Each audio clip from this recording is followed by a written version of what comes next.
الحمدللہ وکفا والصلاة والسلام علی من لا نبی بعدہ وعلی آلہ واصحابہ الذین اوفوا عہدا الذین هم خلاصۃ العرب العرباء وخیر الخلائق بعد الانبیاء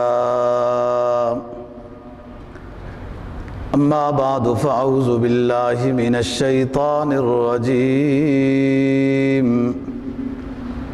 بسم اللہ الرحمن الرحیم وما أرسلناك إلا رحمة للعالمين قال النبي صلى الله عليه وسلم أنا رحمة مهداة لرفع قوم وحفظ آخرين صدق اللہ العظیم وصدق رسولہ النبی الامی الکریم ونحن علی ذلک لمن الشاہدین والشاکرین والحمد للہ رب العالمین۔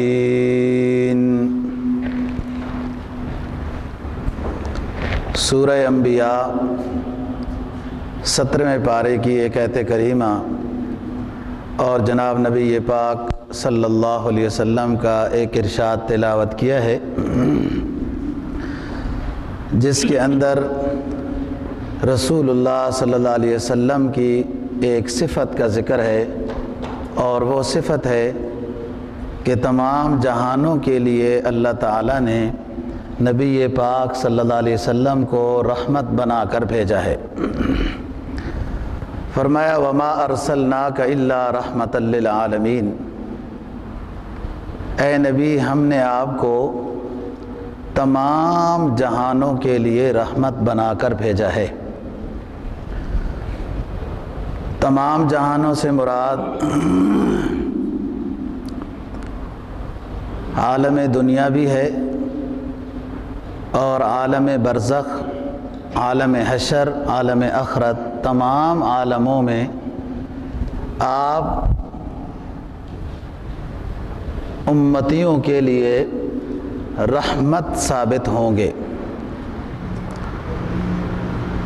دوسری تفسیر کہ تمام عالموں کے لیے آپ کو رحمت بنا کر بھیجا گیا ہے، مراد عالم سے الگ الگ مخلوق ہے۔ ایک مخلوق انسان ہے، ایک جن ہے، ایک فرشتے ہیں، اور اسی طریقے سے مخلوق ہے جمادات، جمالات، جانور، مویشیاں، سب کے لیے آپ کو رحمت بنا کر بھیجا گیا ہے۔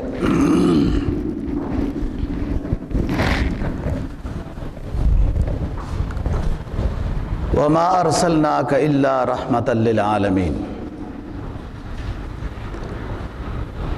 تیسری تفسیر یہ ہے کہ امتی کے لیے اس کی زندگی کے ہر عالم کے لیے نبی پاک صلی اللہ علیہ وسلم رحمت ہیں۔ بچپنی کا دور ہے تو اس میں تعلیمات نبوی موجود ہیں، اس لحاظ سے اس دور کے لیے رحمت، پھر جوانی کے لیے رحمت، بڑھاپے کے لیے رحمت۔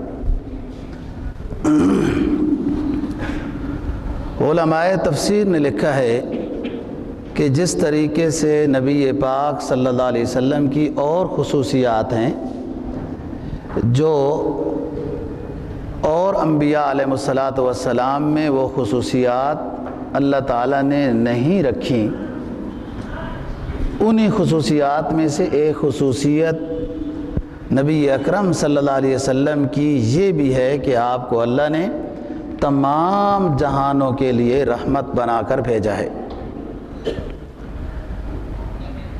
جو حدیث آپ کے سامنے تلاوت کی، فرمایا رسول اللہ صلی اللہ علیہ وسلم نے میں رحمت ہوں،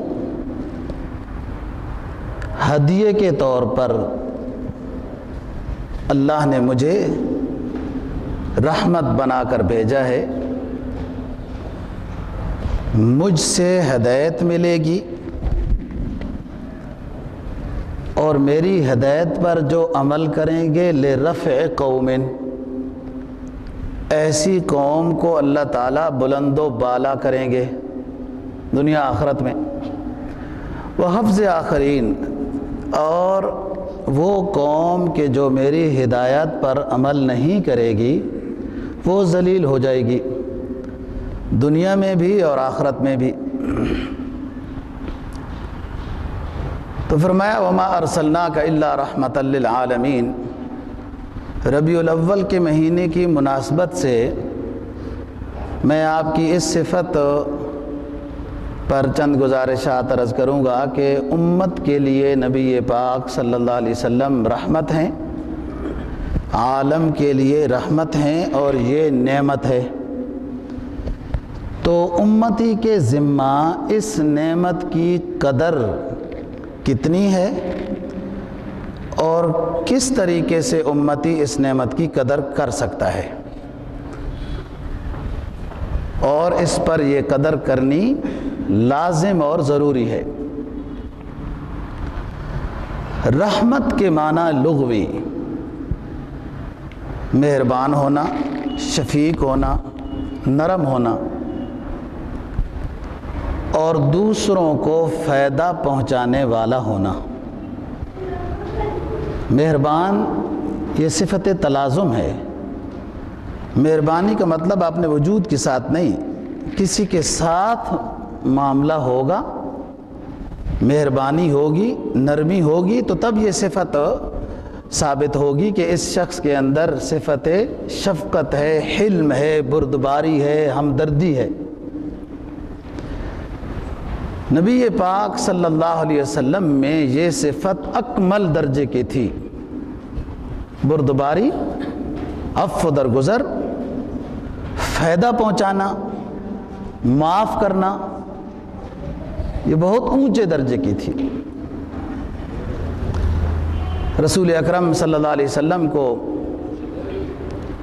جب ہجرت کا اذن ہوا،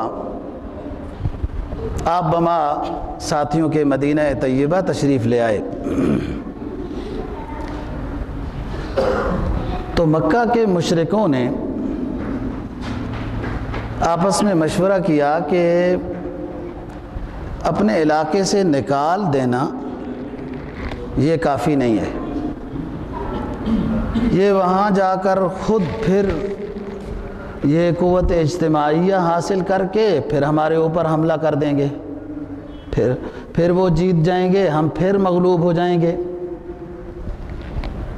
اس موضوع پہ ہر بندہ اپنی اپنی رائے دے۔ ابو جہل کی نگرانی میں یہ مشورہ ہوا۔ کسی نے کہا چھوڑو، کیا کرتے ہو، ادھر چلے گئے ہیں تو اب اپنا کام کرو، وہ اپنا کام کریں گے۔ ایک دوسرے سردار نے کہا کہ نہیں، آپ کو پتہ ہے کہ وہ کن صفات کے حامل ہیں، وہ تو جو دیکھتا جائے گا، قریب آتا جائے گا، سنتا جائے گا، بس سمجھتا جائے گا، آپ کا ہوتا جائے گا، تو وہ غالب آ جائیں گے، چھوڑ دینا کافی نہیں ہے۔ تو ایک نے کہا میرے پاس بہت طاقت ہے، اسلحہ ہے، مزید بھی جمع کریں گے اور مدینہ میں گھس کر سب کو ختم کر دیں گے۔ اس پر اتفاق ہو گیا کہ یہی کرنا چاہیے۔ بعض صحابہ کرام رضی اللہ تعالیٰ عنہ مکہ مکرمہ میں اس وجہ سے رہ گئے تھے کہ ان کے پاس سامان سفر نہیں تھا، ہجرت نہیں کر سکے تھے۔ اس میں بھی اللہ کی طرف سے حکمت ہے۔ بہرحال یہ مشورہ مدینہ طیبہ میں رسول اللہ صلی اللہ علیہ وسلم کو پتہ چل گیا۔ آپ نے صحابہ کرام کو جمع فرمایا اور فرمایا کہ یہ مشورہ ہوا ہے اور مجھے پتہ چل گیا ہے، لیکن یاد رکھو وہ لڑائی کے لیے آئیں گے، لڑائی ہوگی، وہ مغلوب ہوں گے، میں ان کے سرداروں کو گرفتار کروں گا اور پھر رحمت للعالمین ہونے کا ثبوت دے کر ان کو چھوڑ دوں گا، معاف کر دوں گا کہ اللہ نے مجھے رحمت بنا کر بھیجا ہے، وما ارسلناک الا رحمت للعالمین۔ تو نبی پاک صلی اللہ علیہ وسلم کی یہ صفت رحمت کی ہر مرحلے پر سمجھ آتی رہی، نظر آتی رہی، اور اس صفت کو بہت سے لوگ دیکھ کر سمجھ کر مسلمان ہوئے ہیں، جو دشمنی کرتے رہے، جب دیکھا کہ یہ اتنے مہربان ہیں اور یوں ہمیں معاف کر دیتے ہیں تو پھر آپ کے ہو کر رہ گئے۔ یہ بہت بڑی نعمت ہے رسول اللہ صلی اللہ علیہ وسلم کا وجود باسعود۔ علماء نے لکھا ہے دوستو، دنیا کی تمام نعمتیں وہ دو قسموں پر ہیں، یا وہ نعمتیں ظاہری ہیں، نظر آتی ہیں، یا وہ نعمتیں باطنی ہیں جو نظر نہیں آتی ہیں۔ نعمت ظاہری تو یہ ساری دنیا کے اسباب ہیں، یہ لباس ہے، یہ کھانا ہے، یہ درخت ہیں، یہ پھل ہیں، یہ چلنا پھرنا، یہ سب کچھ، سورج چاند ستارے ندی نالے، یہ سب ظاہری نعمت ہیں، انسان کی صحت کا دخل اس میں ہے۔ اور باطنی نعمت یہ کہ انسان اللہ کو پہچانے، دل میں اللہ کے رسول کی محبت ہو، جذبہ خیر ہو، جذبہ معافی ہو، جذبہ سخا ہو، یہ جو نہ نظر آنے والی چیز ہے، علم ہے، عرفان ہے، محبت الہیہ اور محبت رسول ہے، یہ باطنی نعمت ہے۔ اور یہ باطنی نعمت اور یہ ظاہری نعمت دونوں نعمتیں اللہ رب العزت نے دنیا کو بصدقہ رسول صلی اللہ علیہ وسلم عطا کی ہیں۔ فرمایا کہ یہ پوری کائنات یہ جسد کے حکم میں ایک جسم ہے، اس میں روح وہ ذکر اللہ ہے، اللہ کو یاد کرنا۔ حدیث میں جناب نبی پاک صلی اللہ علیہ وسلم کا فرمان ہے کہ میں جو بھیجا گیا ہوں تو قیامت بالکل قریب ہے، انا والساعہ کہاتین، فرمایا میں اور قیامت ان دو انگلیوں کی مثال میں ہیں، بس اتنا سا فرق ہے، اس کے بعد اور میرے بعد کوئی اور نبی نہیں آئے گا، اب میری ہی امت ہوگی، میری ہی شریعت ہوگی، اور اس کے بعد قیامت ہے۔ تو فرمایا کہ جب تک قیامت نہیں آئے گی کہ دنیا میں اللہ اللہ جب تک کہا جا رہا ہوگا، اور صحیح معنی میں توحید اور رسالت کے اقرار کے ساتھ جب تک اللہ اللہ دنیا میں کوئی کہنے والا ہوگا اس وقت تک قیامت نہیں آئے گی۔ تو لوگوں کو صحیح معنی میں اللہ اللہ کہنا، اللہ اور اللہ کے رسول کو ماننا، توحید رسالت کو ماننا، حشر کو ماننا، حساب کو ماننا، آخرت کو ماننا، یہ رسول اللہ صلی اللہ علیہ وسلم کے واسطے سے ملا ہے۔ تب دنیا صحیح معنی میں اللہ اللہ کر رہی ہے، ورنہ تو آپ سے پہلے جو مذاہب آسمانیہ والے بھی تھے انہوں نے بھی اس کی صحیح صورتحال کو باقی نہیں رکھا تھا، تو صحیح اللہ اور اللہ کے رسول کے نام لینے والے پھر کیسے لوگ بن سکتے تھے؟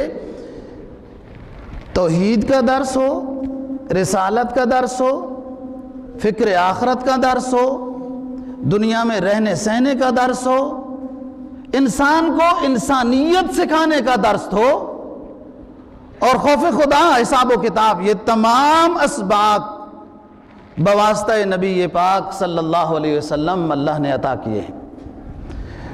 تو کائنات ساری جسد ہے، اس کی روح ذکر اللہ ہے، اور روح عطا کی ہے نبی پاک صلی اللہ علیہ وسلم نے کہ صحیح نام لینے والے اور اللہ کے رسول کے بن جائیں۔ ورنہ مشرکین مکہ نے تو اپنے نام بھی عبد العزیٰ، عبد اللات، عبد المنات رکھے ہوئے تھے کہ بتوں کے بندے، بتوں کے بچے۔ نبی کے درس توحید سے لوگوں کو اللہ کا عرفان حاصل ہوا، نبی کی پہچان ملی، اپنی حیثیت کا بھی اندازہ ہوا کہ انسان کیا ہوتا ہے۔ دوستو، انسان بمنزل بہائم، سبا، درندے کی مانند یا اس سے بھی آگے گزرا ہوا تھا۔ قرآن نے یہ بات کہی، اولئک کالانعام بل ہوا اضل۔ ان لوگوں کی مثال تو جانوروں کی طرح تھی، بلکہ جانوروں سے بھی زیادہ بدتر، کہ جانور بھی کچھ زیادتی کر کے پھر آرام کرتے ہیں، تو انسان تو جانوروں سے بھی زیادہ گیا گزرا تھا۔ اس انسان کو انسانیت سکھانے والے رسول اللہ صلی اللہ علیہ وسلم ہیں۔ تو وما ارسلناک الا رحمۃ للعالمین، اے نبی ہم نے آپ کو تمام جہانوں کے لیے رحمت بنا کر بھیجا ہے۔ علماء نے لکھا ہے کہ عالم اسلام کے لیے تو رحمت ہے ہی، عالم کفر کے لیے بھی رحمت ہے۔ ایک تو یہ رحمت ہے کہ وہ مان جائیں، دنیا آخرت بن جائے گی، اور دوسری رحمت یہ کہ وہ کفر پر بھی رہیں۔ تو امتی تو ہے نا نبی پاک صلی اللہ علیہ وسلم کے بعد جو دنیا میں قوم آباد ہے، وہ ایک ماننے والی امت، ایک نہ ماننے والی امت ہے۔ تو نبی کی برکت سے وہ عذاب اس قوم پر نہیں آئیں گے جو امم سابقہ قوموں پر آئے۔ کوئی خنزیر بنا دیے گئے، کوئی بندر بنا دیے گئے، کسی کے چہرے مسخ کر دیے گئے، کوئی کیا ہو گیا، کوئی کیا ہو گیا۔ یہ عذاب کفار پر بھی نبی اکرم صلی اللہ علیہ وسلم کی برکت سے نہیں آئیں گے۔ کافر رہیں اور سزائیں ہوتی رہیں گی۔ تو بات یہ ہے دوستو کہ نعمتیں خواہ ظاہری ہوں یا نعمتیں باطنی ہوں، یہ اللہ رب العزت نے مکلف مخلوق کو یا غیر مکلف کو رسول اللہ صلی اللہ علیہ وسلم کی برکت سے عطا کی۔ لوگ کیا سمجھتے تھے اللہ کو؟ اللہ کی پہچان رسول اللہ صلی اللہ علیہ وسلم نے کرائی۔ لوگوں نے تو پتھروں کو اپنے بت بنائے ہوئے تھے۔ لوگ کیا سمجھتے تھے معاشرت کو؟ وہ تو فخر سمجھتے تھے لوٹنے کو، ڈاکے ڈالنے کو۔ نبی پاک صلی اللہ علیہ وسلم کی بعثت سے پہلے والے زمانے نے بھی ان کو یہ سمجھا دیا تھا کہ مکہ کے اندر بعثت سے پہلے بھی آپ کے ماحول میں رہ کر بھی خود ہی وہ کہنے لگے کہ یہ تو صادق اور امین ہے، ان سے اونچا کوئی انسان ہی نہیں۔ عمرو بن عبسہ رضی اللہ تعالی عنہ صحابی ہیں، پہلے نہیں تھے۔ کہتے ہیں کہ مکہ اور مدینہ کے درمیان نشیبی علاقے میں قافلے آباد ہو جاتے تھے، پانی کی قلت تھی، ہم بھی وہاں آباد ہو گئے، اور لوگ چشموں پر اپنی مویشیوں کو پانی پلانے آتے تھے ہجرت کے بعد۔ تو باتیں کرتے تھے کہ مکہ فتح ہو جائے گا، اور جب مکہ فتح ہو جائے گا، جب مکہ فتح ہو جائے گا تو ہم بھی مسلمان ہو جائیں گے۔ تو دوسرے قافلے والے ان کو دوسرے ساتھی کہتے کہ سوچ کے کہو، مکہ نے فتح ہو ہی جانا ہے۔ تو پھر وہ انہی میں سے بات کرنے والے وہ یہ بھی کہتے کہ اس لیے فتح ہو جائے گا کہ آپ سے بہتر کوئی اچھے اخلاق والا نہیں ہے، ہمدردی کرنے والا نہیں ہے، شفقت و نرمی کرنے والا نہیں ہے، آپ کے کلام میں تاثیر ہے، حقیقی وحی آپ پر آتی ہے اور وہی آپ لوگوں کے سامنے بیان کرتے ہیں۔ چند ہی دنوں میں پورا مدینہ سمٹ کر رسول اللہ صلی اللہ علیہ وسلم کے قریب آ رہا ہے، تو یہ فتح ہو جانا ہے کہ تمام صفتیں آپ صلی اللہ علیہ وسلم میں موجود ہیں، اور انہی صفات سے انسان لوگوں کے دل جیتتا ہے۔ تو یہ سوچ کے کہو کہ مکہ نے فتح ہو جانا ہے، صلح حدیبیہ ہوئی اور نقض عہد پھر مشرکین سے ہوا، آپ نے اعلان کر دیا، پھر آپ مکہ میں جب پہنچے تھوڑی سی جنگ ہوئی، تھوڑی سی جنگ، کچھ گرفتار ہو گئے، کچھ مسلمان ہو گئے، اور طائف میں کچھ جمع ہو گئے، ادھر سے لڑائی ہونے کی ترتیب کچھ سمجھ میں آ رہی تھی۔ مکہ میں جو گرفتار ہوئے آپ نے فرمایا معاف ہے، معاف ہے، معاف ہے۔ یہ دنیا میں کوئی بادشاہ اس طرح کی مثال پیش نہیں کر سکتا دوستو، کہ جنہوں نے اتنے ظلم کیے ہوں، آپ کے ساتھیوں کو شہید کیا، انگاروں پہ لٹایا، 2 لخت بھی کیا سمیہ رضی اللہ عنہا کو، اور حتیٰ کہ آپ کو علاقے سے نکلنے پہ مجبور کیا۔ ظلم و ستم کی یہ حد ہوئی کہ ابو جہل کی نگرانی میں یہ مشورہ ہوا کہ بنو ہاشم اگر اس کا ساتھ نہیں چھوڑتے تو پھر ہم بنو ہاشم سمیت سب کو ختم کر دیں گے۔ ابو طالب کو یہ جب بات پتہ چلی تو کہا مقابلہ تو ہو جائے گا، اگر بنو ہاشم سے ابو جہل نے مقابلہ کیا تو مقابلہ تو ہو جائے گا، لیکن یہ بڑی بدقسمتی ہوگی کہ مقابلے میں اگر یہ ہیرا ہم سے چلا گیا تو پھر کیا بنے گا؟ میرا بھتیجا اگر قتل ہو گیا مقابلے میں تو بعد میں قاتل گرفتار بھی ہو گئے، ہم غالب بھی آ گئے، تو کیا مقصد ہے پھر؟ خود ابو طالب نے یہ مشورہ کیا تھا جب انہوں نے اقتصادی پابندیاں لگائیں کہ شیب ابی طالب میں منتقل ہو جاتے ہیں، یہاں رہے، اور رات کو 3 مرتبہ ابو طالب شیب ابی طالب میں جب معصور تھے تو رسول اللہ صلی اللہ علیہ وسلم کا بستر بدلتے تھے، آپ ادھر آپ آرام فرمائیں، پھر ادھر کسی اور کو سلاتے، آپ ادھر آرام فرمائیں، کہ ممکن ہے کوئی دشمن رات کو قتل کرنے کا پروگرام بنائے تو اسے نبی پاک صلی اللہ علیہ وسلم کا صحیح بستر نہ مل سکے، اور کوئی ساتھی مارا بھی گیا تو کوئی بات نہیں، میرا بھتیجا نہ مارا جائے۔ یہ ابو طالب نے، اور ابو لہب وہ ایک عجیب چچا تھا کہ جو اس مسئلے میں باوجود ابو طالب بھی مسلمان نہیں ہوئے تھے لیکن بھتیجے کا اتنا خیال کر رہے ہیں۔ ابو لہب یہ عجیب چچا تھا کہ ابو جہل کے ساتھ تھا، اور مشورے میں یہ پروگرام رکھتے تھے کہ آپ کو قتل کرنا ہے، یعنی یہ ظلم و ستم تھا۔ مکہ فتح ہو گیا اور یہ قریب آ گئے، گرفتار ہو گئے۔ آپ صلی اللہ علیہ وسلم نے ان سے پوچھا کہ بتاؤ میں تمہارے ساتھ کیا معاملہ کروں گا؟ تو ایک نے عرض کیا کہ ہم آپ سے ایک عظیم انسان کے جیسے توقع رکھتے ہیں کہ آپ ہمارے ساتھ بہتری کا معاملہ کریں گے۔ تو فرمایا ہم نے آپ کے ساتھ یہی سوچا ہوا ہے، اور پھر حضرت یوسف علیہ السلام کی وہ آیت پڑھی، فرمایا لا تثریب علیکم اليوم یغفر اللہ لکم وہو ارحم الراحمین انتم التقلاء۔ او مکہ والو سنو، یہ دنیا کا کوئی آدم خور شہنشاہ نہیں ہے، یہ اللہ کا بھیجا ہوا رحمت للعالمین ہے۔ جسے مارنے سے خوشی نہیں معاف کرنے سے یہ خوش ہوتا ہے رحمت للعالمین۔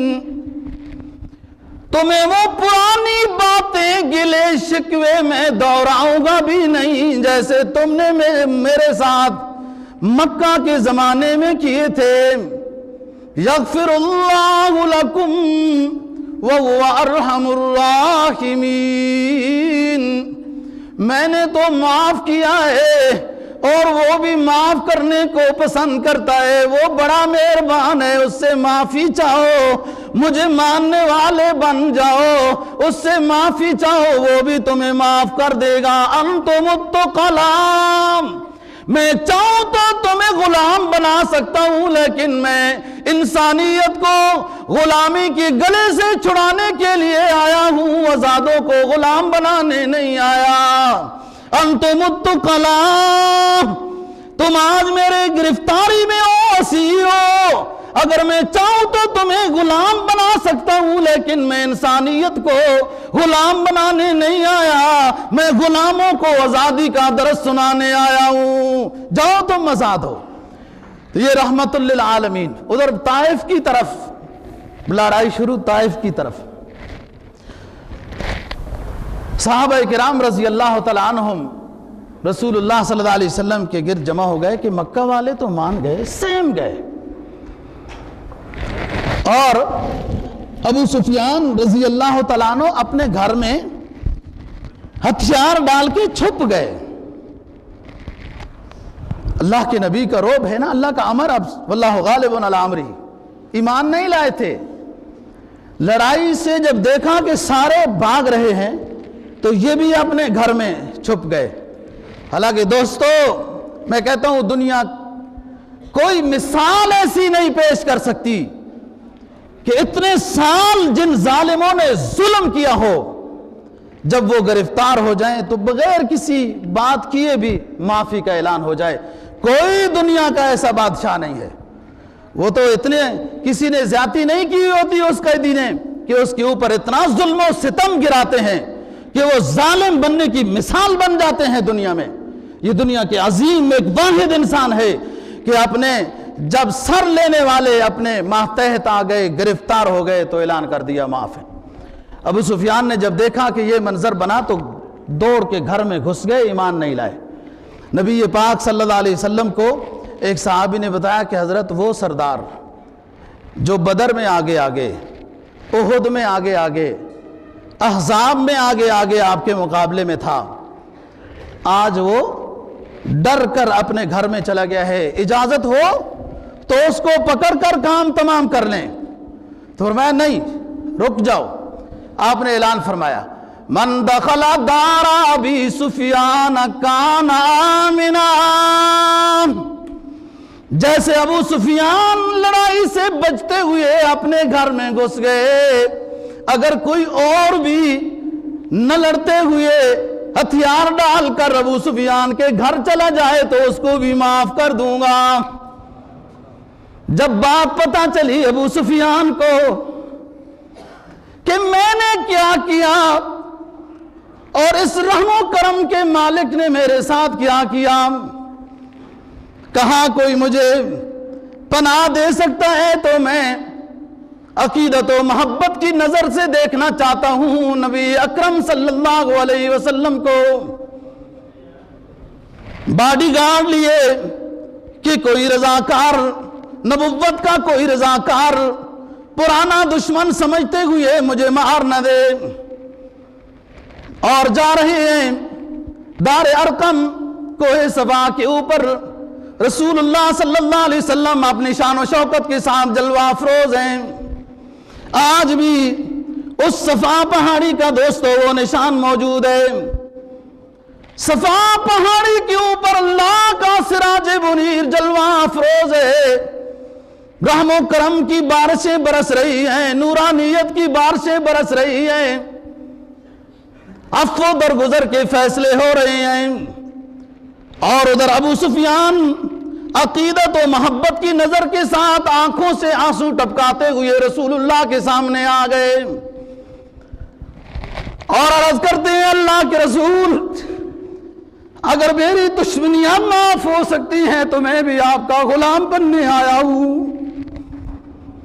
رسول اللہ صلی اللہ علیہ وسلم نے فرمایا مجھے اللہ نے رحمت للعالمین بنا کر بھیجا ہے، آؤ ابو سفیان میرے قریب آ جاؤ، میرے گلے ملو، اور مبارک دیتا ہوں اللہ نے تمہاری جہنم کو جنت کے ساتھ بدل دیا، نبی کا سینہ جو تمہارے سینے کے ساتھ لگ گیا، یہ رحمت للعالمین۔ ادھر بات مشہور ہوئی کہ طائف والے بگڑے ہوئے ہیں، لڑائی کرنا چاہ رہے ہیں۔ آپ نے جیرانہ کا علاقہ دیکھا ہوگا، حاجی صاحبان نے غزوہ حنین اور طائف یہ غزوہ ہوا، آپ نے شکرانے کے وہاں سے احرام باندھا اور عمرہ ادا کیا۔ جیرانہ مقام وہ حنین کی طرف، طائف کی طرف ہے۔ ادھر سے کافر جو بھاگے ادھر سے وہاں جمع ہو کر لڑائی کر رہے ہیں۔ آپ نے ایک وفد تشکیل دیا طائف کی طرف، منجلیق سے گولے برسائے جا رہے ہیں دوستو، جو اس وقت ان کے پاس کافروں کے پاس تھی، وہ برسا رہے ہیں اور سخت قسم کی لڑائی ہو رہی ہے۔ ادھر صحابہ کرام رضی اللہ تعالیٰ عنہم بھی جو مقابلہ ہو سکتا ہے کر رہے ہیں کہ وہ پہاڑوں پر ہیں، یہ نیچے تھے۔ صحابہ کرام رضی اللہ تعالیٰ عنہم میں سے چند حاضر خدمت ہوئے، عرض کیا اللہ کے رسول طائف والوں کے لیے بد دعا کر دیجئے، یہ ہلاک ہو جائیں، برباد ہو جائیں، انہیں اندازہ نہیں کہ مکہ فتح ہو گیا اور ابھی تک وہ راس کے اوپر نہیں آ رہے اور اتنی سخت قسم کی گولہ باری کر رہے ہیں۔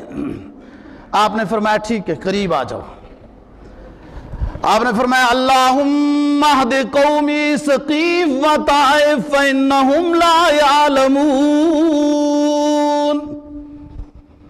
اے اللہ طائف والوں کو، اے میری قوم کو، بنو ثقیف طائف میں اب آتے بنو ثقیف کو ہدایت کی دولت عطا کر میرے رب، یہ مجھے جانتے نہیں ہیں، جب جان لیں گے تو مان جائیں گے۔ صحابہ حیران ہو گئے کہ اللہ کے رسول ہم نے تو آپ سے درخواست کی ہے کہ ان کی ہلاکت و بربادی کی بد دعا کر دیجئے۔ آپ نے فرمایا او میرے ساتھیو، سمجھتے نہیں ہو کہ اللہ رب العزت نے مجھے وما ارسلناک الا رحمۃ للعالمین، اللہ نے مجھے تمام جہانوں کے لیے، تمام عالم کے لیے، جن و انس کے لیے، مسلمانوں اور کفار کے لیے، سب کے لیے رحمت بنا کر بھیجا ہے۔ میں اپنے رب سے دعا کر رہا ہوں کہ اے میرے رب طائف والوں کو ہدایت دے دے، بنو ثقیف کو ہدایت دے دے، اور میں آج کل مدینہ میں رہتا ہوں، ان کو مدینے میں پہنچا دے، مجھے ملنے میں آ جائیں۔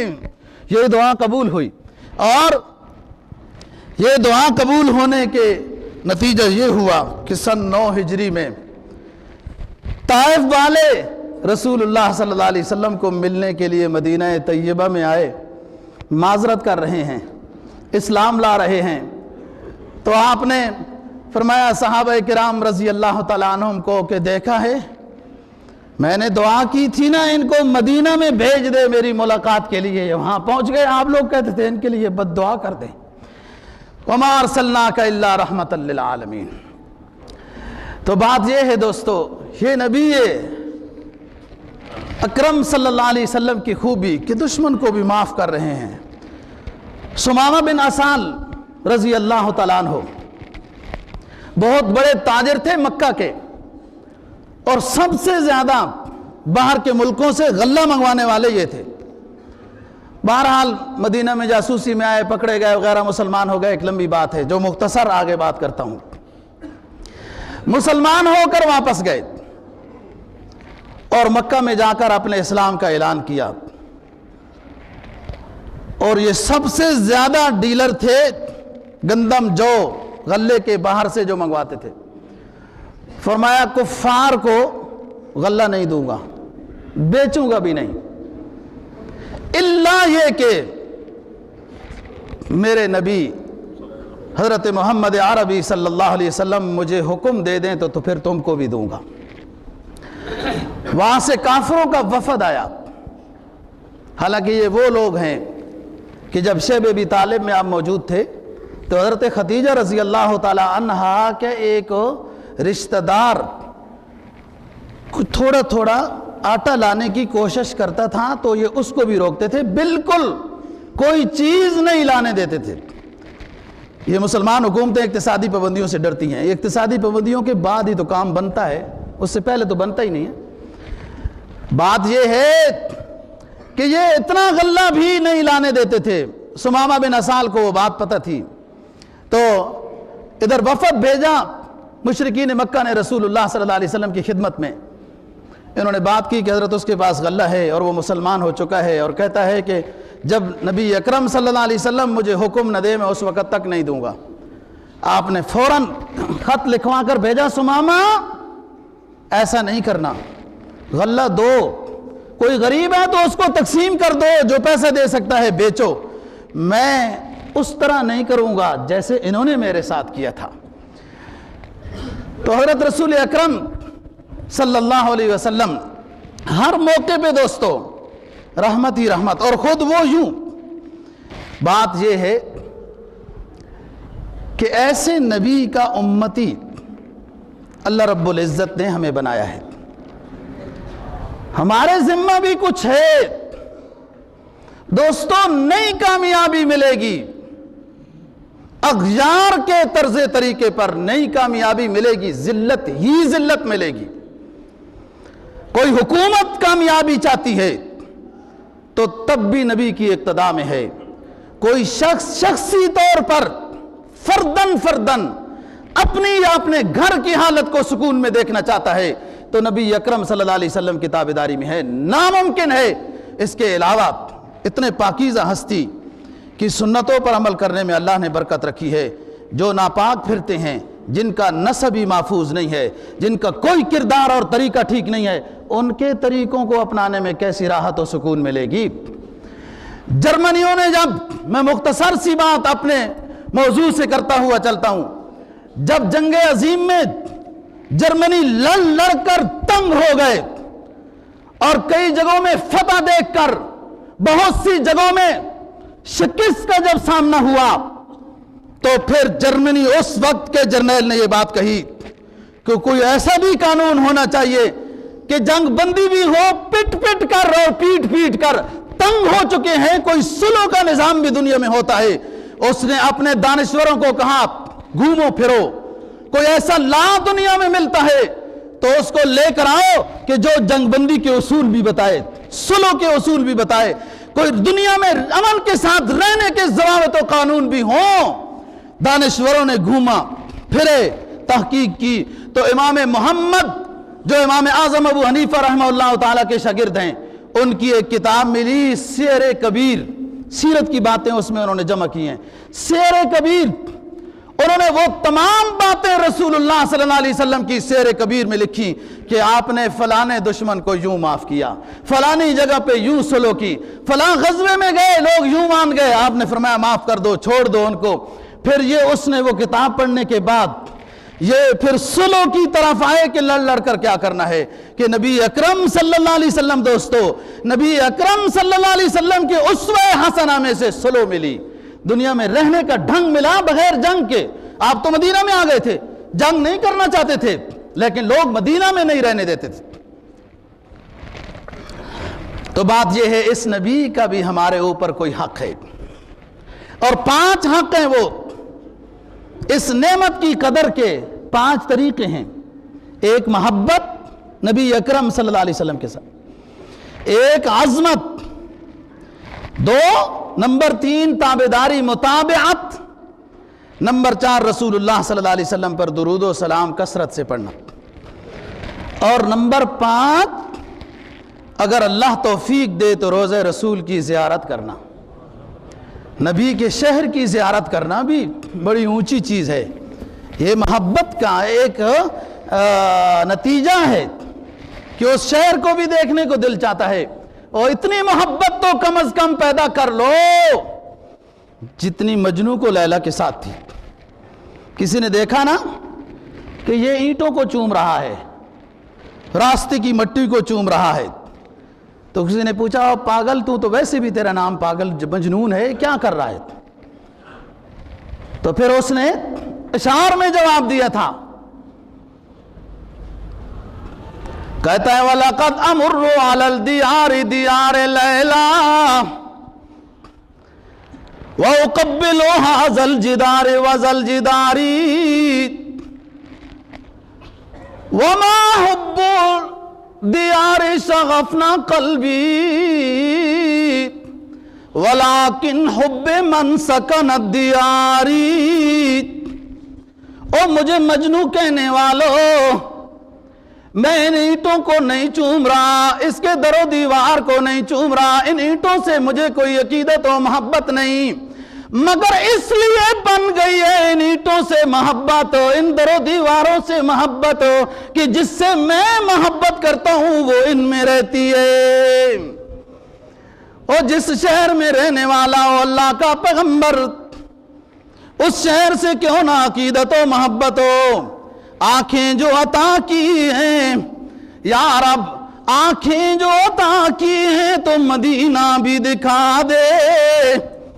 وہ شاعر کیا کہنا چاہتا ہے؟ او میرے رب، میری آنکھوں کا کوئی فائدہ نہیں ہے، میں صحابی ہوتا ان اپنی آنکھوں سے اپنے نبی کے چہرے انور کو دیکھتا، لیکن میں تو وہ آپ کے فیصلے سے صحابی نہ بن سکا، آپ کا امتی تو ہوں۔ اس پر میں لاکھ شکر ادا کرتا ہوں کہ آپ نے مجھے اپنے حبیب پیغمبر کا امتی بنایا ہے۔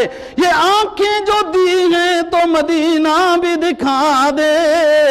یا رب میری آنکھوں کی یہ پیاس بجھا دے، یا رب میری آنکھوں کی یہ پیاس بجھا دے۔ روزہ جنت میں نہیں، جنت ہے روزے میں، جو جنت کی جو جنت ہے وہ ایک بار دکھا دے۔ نبی اکرم صلی اللہ علیہ وسلم نے فرمایا میرے گھر سے اور میرے ممبر کے قریب جو جگہ ہے یہ روضۃ من ریاض الجنہ ہے۔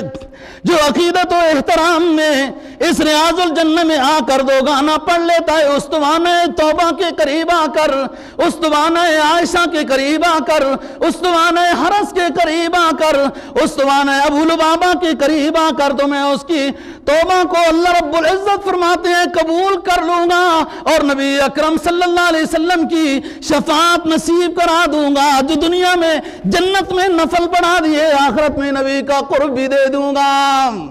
تو بات یہ 5 چیزیں عرض کر رہا ہوں، محبت اور عظمت۔ نبی سے اونچا صرف اللہ رب العزت کی ذات ہے، نبی پاک صلی اللہ علیہ وسلم سے اونچا کوئی بھی نہیں ہے اللہ کے علاوہ۔ سب انبیاء آپ کے مقتدی ہیں، آپ امام الانبیاء ہیں، سب صرف نبی ہیں، آپ خاتم النبیین ہیں، سب نبی ہیں، کوئی خلیل اللہ کوئی کلیم اللہ۔ جناب نے فرمایا میں اللہ کا نبی ہوں، حبیب اللہ، اللہ نے مجھے اپنا محبوب بنا کر بھیجا ہے۔ تو ایک تو ہے محبت آپ کے ساتھ، اور دوسرا ہے آپ کو اونچا سمجھنا، عظمت۔ تیسرا ہے تابعداری، تابعداری رسول اللہ صلی اللہ علیہ وسلم کی۔ آپ کی سنت میں دوستو، آپ کی اتباع میں اللہ نے سب کچھ رکھا ہے، ہر خیر اسی میں رکھی ہے۔ بس خوش قسمت ہے وہ جسے جلدی یہ سمجھ میں آ جائے بات، جسے جلدی یہ سمجھ میں آ جائے بات، خوش قسمت ہے وہ۔ اور 5ویں چیز رسول اللہ، 4تھی چیز رسول اللہ صلی اللہ علیہ وسلم پر کثرت سے درود و سلام۔ آپ کبھی صوفیاء کے قریب جائیں نا، وہ ذکروں میں پابندی لگائیں گے، لا الہ الا اللہ اتنی دفعہ پڑھنا ہے، سبحان اللہ اتنی دفعہ پڑھنا ہے۔ زیادہ پڑھنے سے کچھ خشکی بھی آ جاتی ہے بعض ذکروں سے، لیکن درود دوستو ایسا ذکر ہے اس میں کوئی پابندی نہیں ہے، جتنا کوئی زیادہ سے زیادہ پڑھتا جائے اتنا قریب ہوتا جائے گا۔ اس ذکر میں کوئی پابندی نہیں کہ جتنا زیادہ پڑھ سکتے ہو۔ تو فرمایا کہ درود پڑھنا یہ امتی کے ذمہ حق ہے میرا، جیسے صحابہ اکرام